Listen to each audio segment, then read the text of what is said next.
describing the issue with Anthem protests. The national anthem protests rose numerous reactions, among which the audience can witness hypocrisy of the NFL and its supporters among mainstream media regarding this issue. The executive director of the NFL Players Association, DeMaurice Smith, this weekend obviously made dumb remarks, made this remarkably clear.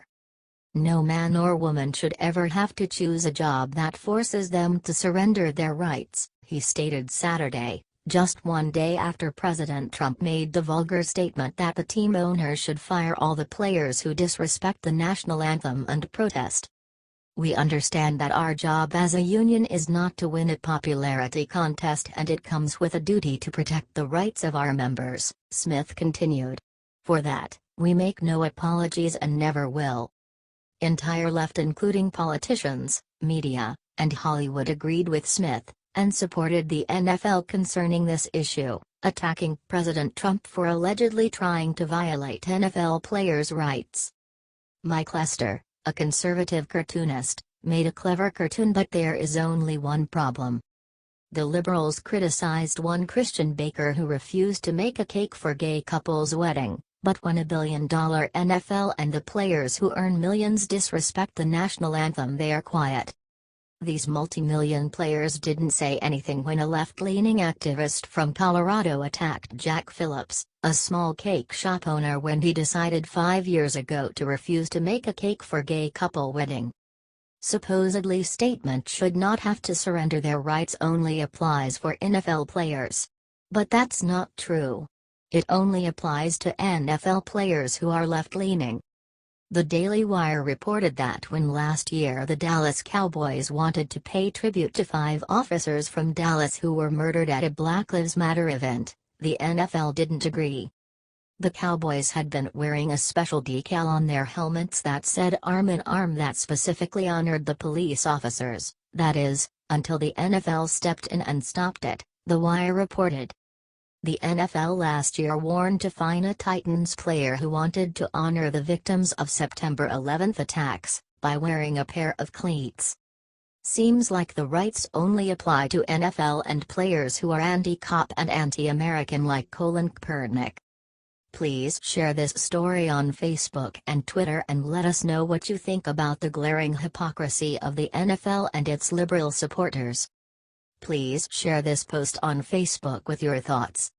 What is your opinion on this? Scroll down to comment below.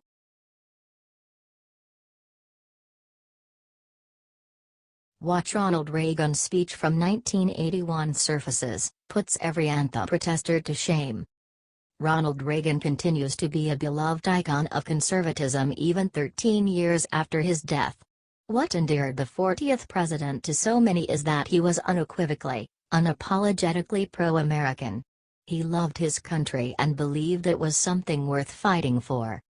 A recording of Reagan's first inaugural address is making rounds on the internet as the public debates the issue of national anthem protesting NFL players.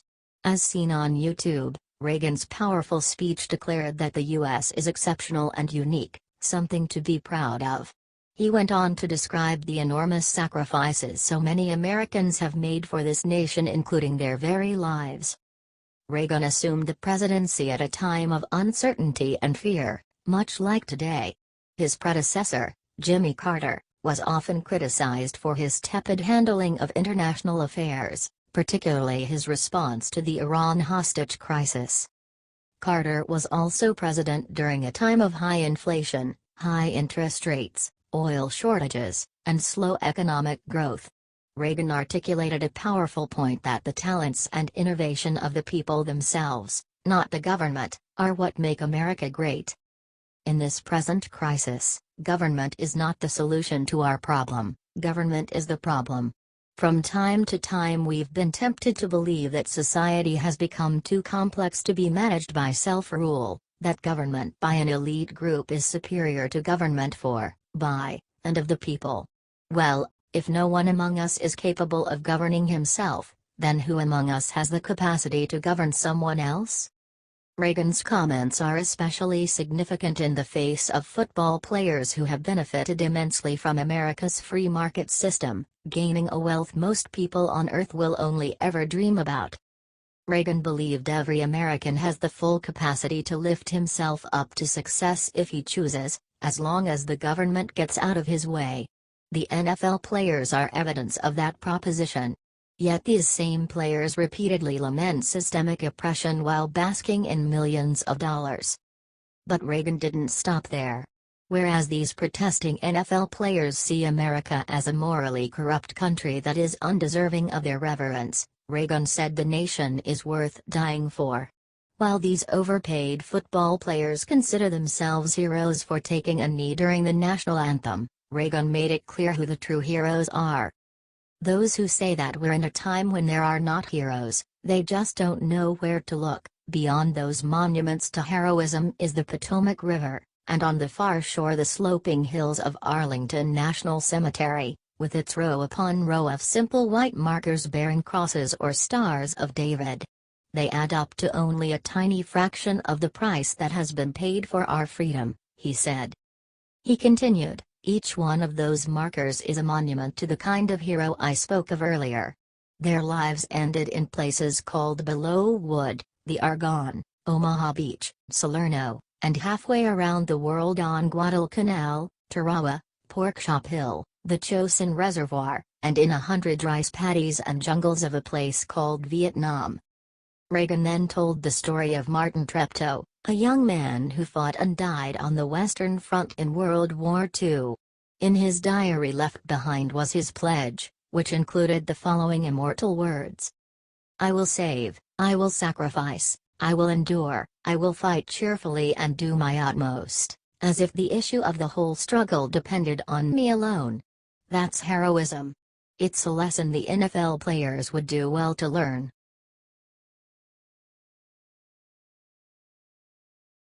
Report Benghazi families issue brutal Hillary demand.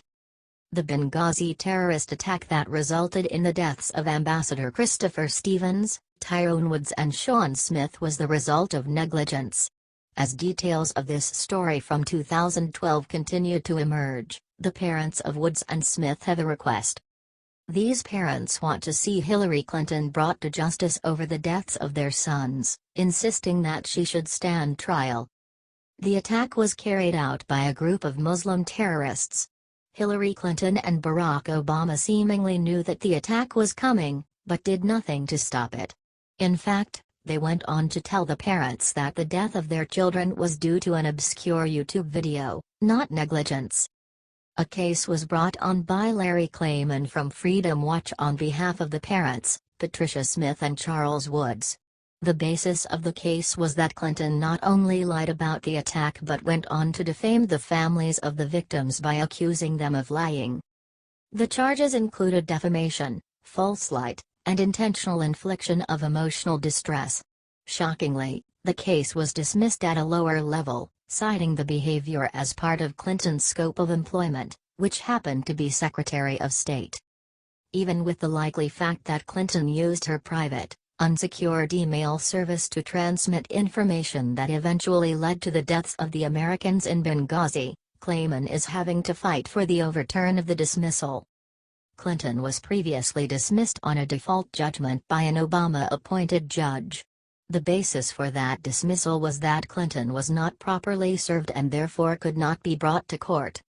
Klayman went to Washington in order to fight for Smith and Woods. The parents of the two brave Americans said that the FBI determined that Clinton's use of the email server was extremely careless.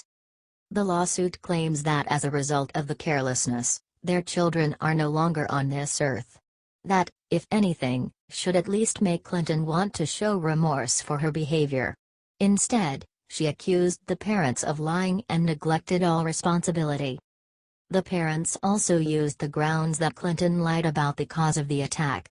She initially said that a YouTube video showing the Islamic prophet Muhammad getting mocked was what caused the attack. It was later found that this was not the case. Klayman laid the groundwork for his argument, having used a secret private email server that we now know was used to communicate with Ambassador Christopher Stevens with confidential and classified government information, and which we also now know was likely hacked by hostile adversaries such as Iran, Russia, China and North Korea aligning with terrorist groups. It is clear that Hillary Clinton allegedly negligently and recklessly gave up the classified location of the plaintiff's sons.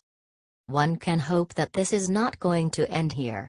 The hunt for the whole truth and eventual conviction of Clinton is, in the eyes of many Americans who see this crime for what it is, a crucial undertaking. Clayman and many like him are going to continue the fight to get to the bottom of what really happened in Benghazi. At the very least, the parents deserve to hear the truth with their own ears.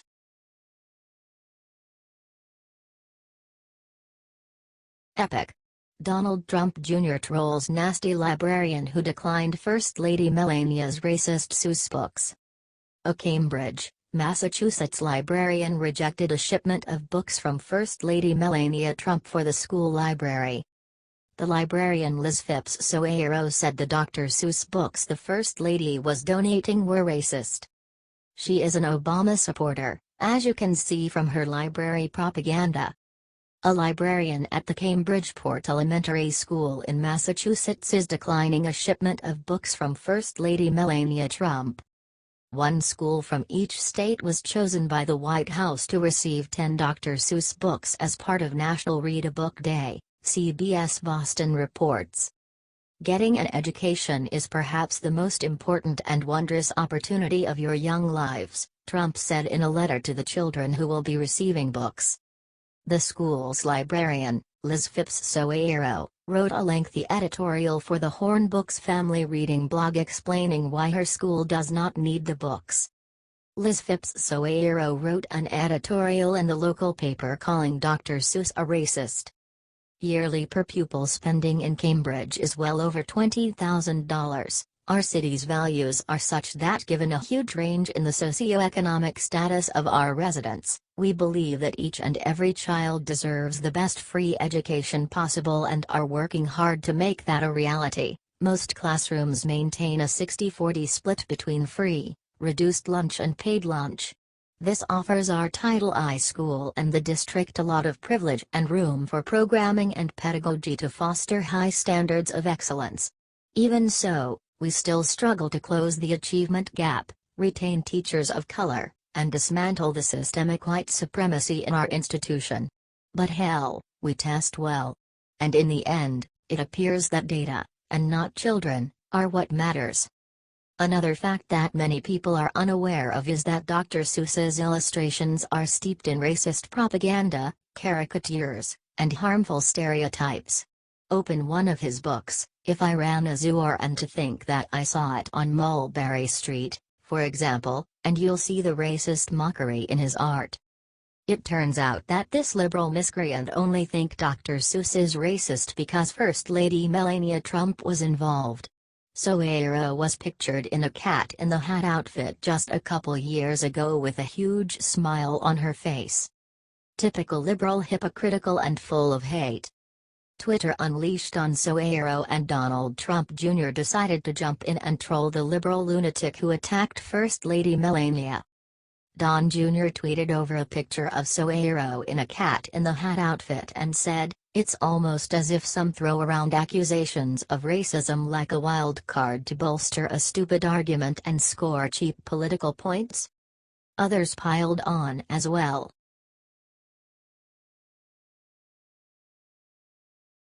Melania shuts down school librarian who spurned book gifts. First Lady Melania Trump released a statement through her communications director in response to a grade school librarian who spurned her gift of free books for the school children. Why did the librarian turn down the gift? In a long screed published earlier this week, elementary school librarian Liz Phipps Soeiro sneered at the gift from the First Lady, offering a few reasons in explanation. She called the Dr. Seuss books cliched and used the occasion to criticize Education Secretary Betsy DeVos. She continued on to deride the First Lady for sending books some consider racist and enforcing systemic racism and oppression. How did the First Lady respond? Mrs. Trump intends to use her platform as First Lady to help as many children as she can. She has demonstrated this in both actions and words since her husband took office, and sending books to schools across the country is but one example. Read the statement from the First Lady's communications director. Turning the gesture of sending young school children books into something divisive is unfortunate, it concluded, but the First Lady remains committed to her efforts on behalf of children everywhere. Why was the First Lady giving books to the school? For National Read a Book Day in September, the First Lady chose one school in each state to receive a gift of books written by celebrated author Dr. Seuss. Why does this matter? It doesn't, really. But it is an example of how unreasonable the hatred toward the President and the First Lady can be, even when the First Lady is simply attempting to make a generous gesture to schoolchildren. It is another sign of how irrationally divided the country is among political lines.